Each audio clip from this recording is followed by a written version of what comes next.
Friends, I am running on not much sleep. I was up late last night having a heart-to-heart. I wanted to show you what I did. At the outset of this video, I found this picture of some hammerhead sharks and taped it to the diary I write my dreams in. And I just like how it's a little window onto some hammerheads. And it's nice to think of hammerheads being in dreams or being dreams themselves, or maybe hammerheads having dreams. Anyway, that was pleasant. That thought is pleasant to me. I vowed never to become a book haul kind of channel, you know? I mean, because you want me to actually, be a reading companion with you and not just sort of I don't know, just not, you're not like a kind of a compulsive purchaser, you know? That's not reading, of course. I was wondering why I do this, why I enjoy buying new books so much. And I think it has to do with this feeling that the next book will be the one that finally recaptures the spark that I first had when I read As I Lay Dying. That one actually gave me what seemed like a useful framework for learning how to, for making a novel, like an easily describable framework where the story is told with plenty of empty spaces and mysterious spaces. It's told by switching monologues between different characters, and the mysterious spaces in between are just part of the story. The mystery is something you enjoy.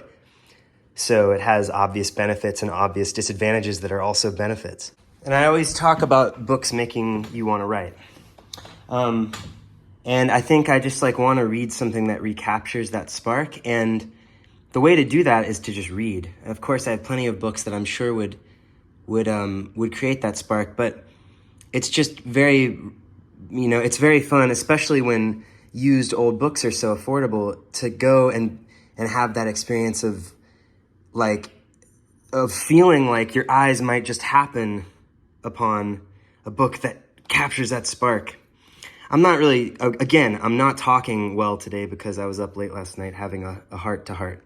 But this new, this bookstore that was closed for a while to move locations recently reopened.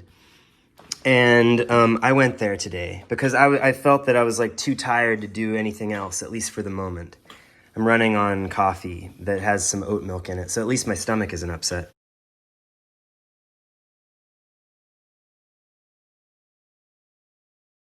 I'm sure eating a strawberry will help me feel better. Anyway, so earlier this week I had a conversation with a friend about the coziness of certain Agatha Christie novels. And specifically, we were talking about how some of them have maps, floor plans in them. And interestingly, when I was looking at the Agatha Christie novels that they had available there, I didn't look to see if any of them had floor plans, but I don't think I need a floor plan to feel cozy. And a quick peek in here revealed characters just speaking very cozily. It seemed like there were some neurotic characters. And I really want to dig into this book. I think this would be I've been wanting to read different kinds of novels to kind of see, I don't know, just see how they're different, and see if there are any other constructions, kind of like the As I Lay Dying construction or something, that, of course you can make any construction a novel you want, but to see if there are any other kind of construction styles that appeal to me. Yeah, and mass market paperbacks at this place are cheaper, so that's why I kind of prioritize them. And they're also lovely. Sometimes they have better covers, as in this case. This seemed I like crime books. Already crimes, mysteries, and westerns like this are already cozy to me. And I got some examples of those. But then this seemed to combine a couple of them. And it's two novellas rather than a novel. And the back seemed it seemed like it was a cool concept, a weird enough concept.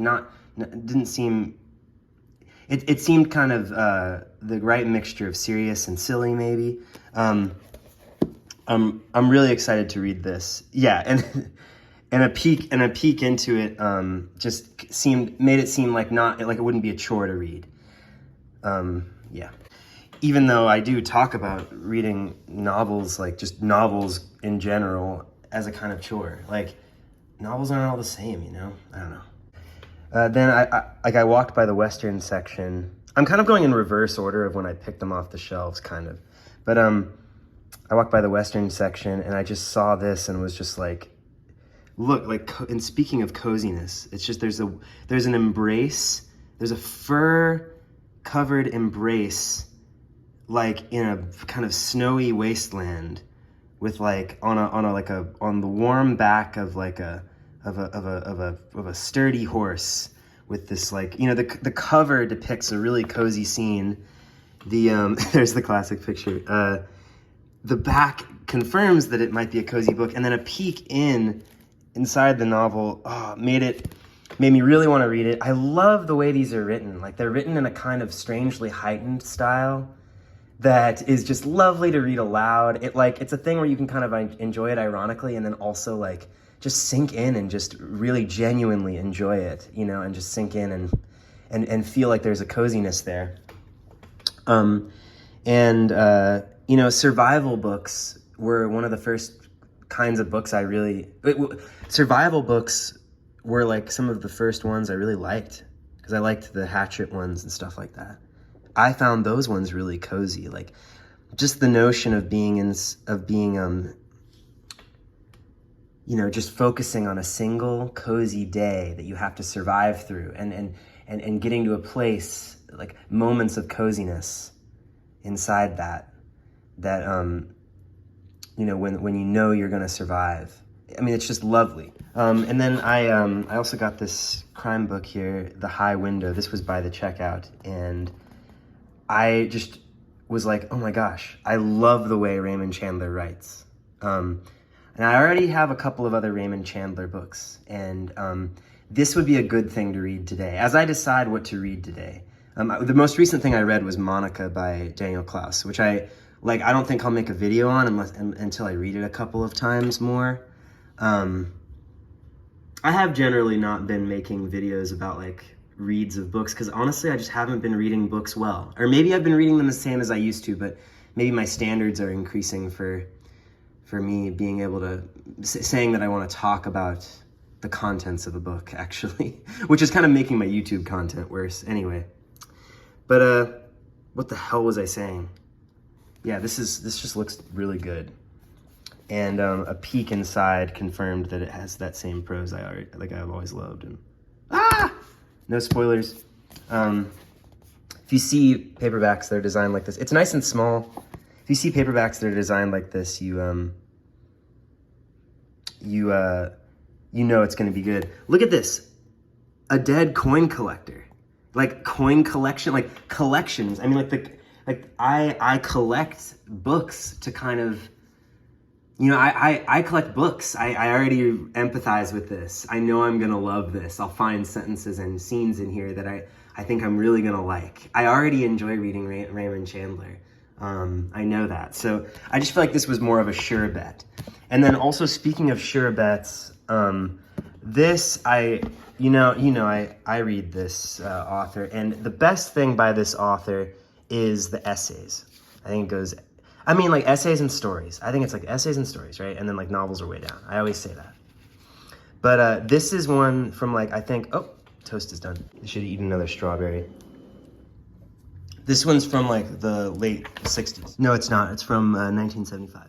The cloth bounds, you know, like this is how like cloth binding should feel, like really textured like this, you know. Anyway, because it's from 1975, it has all these Nabokov reviews, and that's what I wanted to have. So I'm really excited to freaking have this now. It just has see, like that. It's like a nice like 20-page book of just like someone who like writes beautifully and really appreciates Nabokov, just really appreciating each book as they come out. I want to read all of these again. Maybe I'll just like read all of these, and like maybe I could make a video about just which one of these reviews, like which of these reviews is my favorite, and I don't know. I could talk about them at greater length. I don't know. But that was what I needed. And this is, believe it or not, this was just $4. And it's like gonna be a lot of good reading. So I feel like part of what I may read today may be like a little snippet from this. So that's what I got from the store. Crime, mystery, Western, sci-fi crime mystery, and then essays that are definitely going to deliver. Happy reading, everybody. Have a good day.